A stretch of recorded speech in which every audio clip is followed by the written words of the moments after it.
और टू की जो कहता है कि गारंटीड एक्सेस होना चाहिए डेटाबेस में। Each unique piece of data should accessible by table name, primary key attribute name. तो हम एक एग्जांपल देख रहे थे। सपोज ये एग्जांपल है हमारा, स्टूडेंट्स टेबल है हमारे पास, स्टूडेंट्स की टेबल है हमारे पास, जिसमें स्टूडेंट्स का रोल नंबर है, एज है और उसका नेम है। तो रोल नंबर हमारा प्राइमरी की कहलाएगा क्योंकि सभी स्टूडेंट्स का यूनिक नेम होगा। जो यूनिक होता है, जो हमारे टपल्स में डिफ्रेंशिएट कर सकता है, उसको हम प्राइमरी की कहते हैं। तो अगर हमें सपोज ABC नेम के स्टूडेंट्स का डेटा फाइंड आउट करना है, जिसका नाम ABC है, तो सबसे पहले हम स्टूडेंट्स का नेम, मतलब स्टूडेंट्स हो गया, टेबल नेम होना चाहिए प्लस प्राइमरी की, दैट मीन्स स्टूडेंट हो गया टेबल नेम, प्राइमरी क्या है, roll number, that means roll number suppose 1 है उसका, तो प्राइमरी की रो, और कॉलम, कॉलम क्या है, नेम। तो इसके लिए हम SQL कमांड्स यूज कर सकते हैं। SQL कमांड जो क्वेरी लैंग्वेज होती है वो यूज किया जाता है इसको एक्सेस करने के लिए डेटाबेस को। तो हमें क्या फाइंड आउट करना है कि उसका रोल नंबर 1 है, उसका नेम फाइंड आउट करना है। तो हम लिखेंगे select table name, that means select student, select क्या सिलेक्ट करना हमें, name, select name from student table where roll number equal to 1, जिसका रोल नंबर 1 है उसका नेम हमें फाइंड आउट करके दे दो। दैट मीन्स हमें अगर इस टेबल नेम होना चाहिए प्लस प्राइमरी की होनी चाहिए प्लस एट्रीब्यूट होना चाहिए, तो हम उसको एक्सेस कर सकते हैं इस डेटा को। ये रूल नंबर 2 कहता है। अब बात करेंगे हम रूल नंबर 3 की।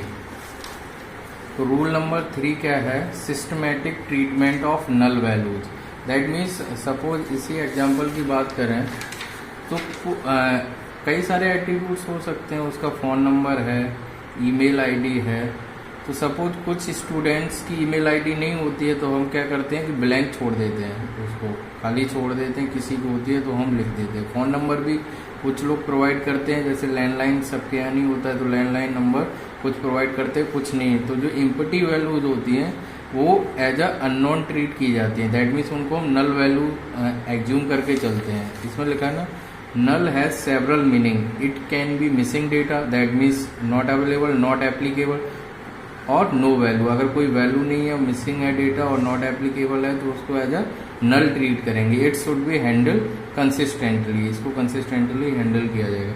प्राइमरी की मस्ट नॉट बी नल, हमने पहले ही बताया प्राइमरी की यूज की जाती, यूनिक होनी चाहिए, प्लस ये नल नहीं हो सकती। रोल नंबर तो होगा ही हर एक स्टूडेंट्स का, भले उसके पास लैंडलाइन नंबर ना हो, ईमेल ना हो, लेकिन रोल नंबर मस्ट है, इसलिए प्राइमरी की कभी नल नहीं हो सकती। और रूल नंबर 4 क्या कहता है हमारा, active online catalogue, that means database dictionary. Database dictionary मतलब meta data. Database dictionary must have description of database, that means जो डेटाबेस की डिक्शनरी है वो डेटाबेस के बारे में पूरा डिस्क्रिप्शन देना चाहिए उसको, कितने टेबल्स हैं, कितनी प्रॉपर्टीज हैं, वो सारा अवेलेबल रहना चाहिए। सेकेंड इसका पॉइंट कहता है, catalogue to be govern by some rule as rest of the database. The same query language to be used on catalogue as an application database. That means हमें same query language use करनी है जो हम database के लिए use कर रहे हैं, प्लस उसके कैटलॉग के लिए यूज कर रहे हैं। रूल नंबर 5 क्या कहता है हमारा कोर्स का, powerful language, that means one well defined language must be there to provide all manners to access data. That mean data को एक्सेस करने के लिए हमारे पास एक ऐसी लैंग्वेज होनी चाहिए, पावरफुल लैंग्वेज होनी चाहिए, जिससे हम डेटा को एक्सेस कर सकें, अपडेट डिलीट जो भी ऑपरेशंस करने हैं वो इजीली परफॉर्म कर सकें। रूल नंबर 6 क्या कहता है कि view updation, all views that are theoretically updatable should be updatable by the system. View as a virtual table.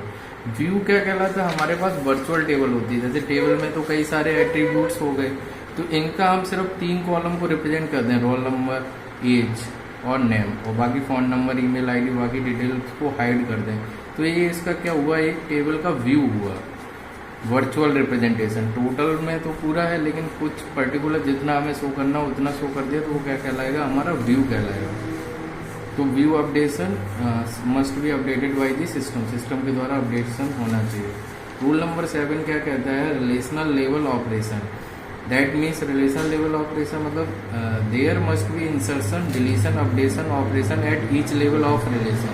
That means each level of relation हम इंसर्शन, डिलीशन, अपडेशन और ये सारे ऑपरेशंस हम easily perform कर सकें। हम data को insert भी कर सकें डेटाबेस में, डिलीट भी कर सकें, उसको अपडेट भी कर सकें। Set operations like union, intersection, minus should be supported. That means relational जो डेटाबेस है वो यूनियन, इंटरसेक्शंस और माइनस ऑपरेशंस को भी सपोर्ट करना चाहिए। रूल नंबर 8 क्या कहता है, physical data independence. The physical storage of data should be matter to the system. That means physical storage होगा डेटा का, वो सिस्टम के लिए मैटर करता है, ना कि यूजर के लिए। इफ से some file supporting tables were renamed और more than one disk to another should not be affect the application. That means अगर फाइल्स मूव करती हैं one disk to another disk तो उतना इफेक्ट नहीं करना चाहिए। फिजिकल डेटा इंडिपेंडेंस का मतलब लॉजिकली जो ये व्यू हमें शो हो रहा है स्टूडेंट्स का, रोल नंबर, एज, नेम, ये क्या है हमारा लॉजिकल व्यू है। फिजिकली डेटा स्टोर किसमें होता है, फाइल्स में, फाइल्स के फॉर्म में स्टोर होता है। तो वो यूजर को उससे मतलब नहीं, यूजर को तो लॉजिकली व्यू शो होता है।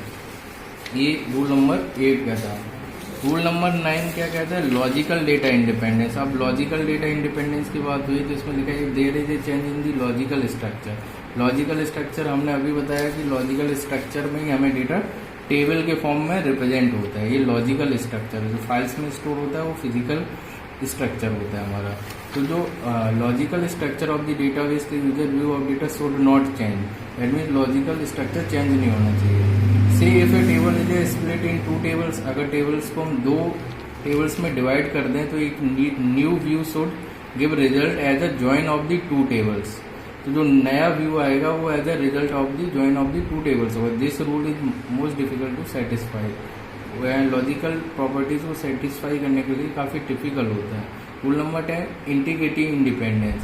The database should be able to confers its own integrity rather than using other programs. Key and check constant trigger etc should be stored in data dictionary. This also make RDBMS independent to friendly. Integrity independence का मतलब क्या है कि हम कुछ integrity constraints लगा देते हैं। दैट मीन्स हम अगर हमारे पास कोई स्टूडेंट्स का एट्रीब्यूट्स है मोबाइल नंबर, तो मोबाइल नंबर हमारा कितना होता है 10 डिजिट का, तो इसमें हमें इंटीग्रिटी कंस्ट्रेंट लगा दिए कि 10 डिजिट से ऊपर अगर कोई इंटर कर रहा है तो वो रॉन्ग जाएगा। इसी टाइप से ईमेल आईडी में हम कंस्ट्रेंट्स लगा देंगे, जब तक @@ नहीं लगेगा तब तक वो वैल्यू इंसर्ट नहीं करे। तो इन इंटीग्रिटी कंस्ट्रेंट को इनको क्या करना चाहिए, सेटिस्फाई करना चाहिए रिलेशनल मॉडल को।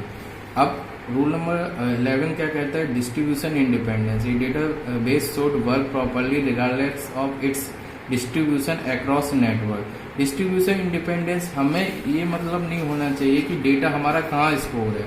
डेटा मतलब एक लोकेशन पे हो सकता है, सपोज बेंगलोर में है कुछ डेटा, कुछ हैदराबाद में है, अलग अलग लोकेशन पे डेटा होने के बावजूद भी यूजर को ऐसा लगेगा कि डेटा एक ही जगह है। तो इंडिपेंडेंस ऑफ डेटा मैटर नहीं करनी चाहिए। अलग अलग कहीं पे भी डेटा हो उसको मैटर नहीं करना चाहिए। जो यूजर देख रहा हो उसको एक्सेसिबल होना चाहिए, उसको रिप्रेजेंट होना चाहिए, उसको देखना चाहिए। तो डिस्ट्रीब्यूशन इंडिपेंडेंस होना चाहिए, वो कहीं पे भी डिस्ट्रीब्यूट किया जा सकता है। Non subversion rule, if low level access is allowed to system is should not able to subvert or bypass integrity to change data. That means non subversion मतलब अगर लो लेवल एक्सेस होता है तो इंटीग्रिटी को हम क्या चेंज नहीं करेंगे। This is achieved by some sort of looking और इनकैप्शन। इनको हम इनकैप्शन की टेक्निक से क्या कर सकते हैं, क्लोज कर सकते हैं, जिससे कि लो लेवल को हम क्लोज कर दें, वहाँ लो लेवल पे कोई चेंज ना कर सके। धन्यवाद।